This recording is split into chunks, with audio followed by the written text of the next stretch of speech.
નમસ્કાર, હું પ્રકૃતિ પટેલ. શબ્દાંકન ચેનલમાં આપનું સ્વાગત છે. BAPS સંચાલિત પ્રમુખ એકેડમીએ શિક્ષણવિદોને સાથે કર્યું મહામંથન.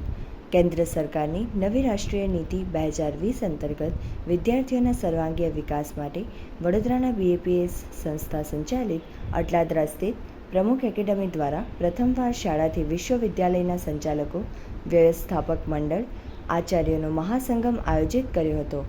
આ મહામંથનમાં રાજ્યકક્ષાના શિક્ષણ મંત્રી ત્રિકમભાઈ છાંગા, મ્યુનિસિપલ કમિશનર અરુણ મહેશ બાબુ તથા આંતરરાષ્ટ્રીય મોટિવેશન વક્તા ડૉક્ટર જ્ઞાનવત્સલ સ્વામીએ પ્રકાશ પાડ્યો હતો, જેમાં શિક્ષકો તેજસ્વી જ હોવા જોઈએ એવો મુખ્ય સૂર સંભળાયો હતો.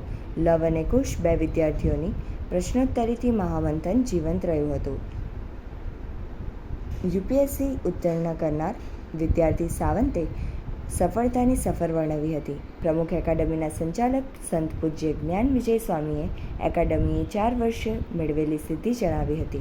કાર્યક્રમમાં શહેર જિલ્લાના 500થી વધુ શિક્ષણવિદો, વિવિધ યુનિવર્સિટીના ચાન્સેલર, ડીન, સંચાલકો, ડેપ્યુટી મેયર આદિત્ય પટેલ, જિલ્લા શિક્ષણ અધિકારી મહેશ પાંડે, નગર પ્રાથમિક શિક્ષણ સમિતિના અધ્યક્ષ શ્રીમતી અંજનાબેન ઠક્કર સહિતના આગેવાનો જોડાયા હતા. મનીષ જોશી, મૌનનો અહેવાલ.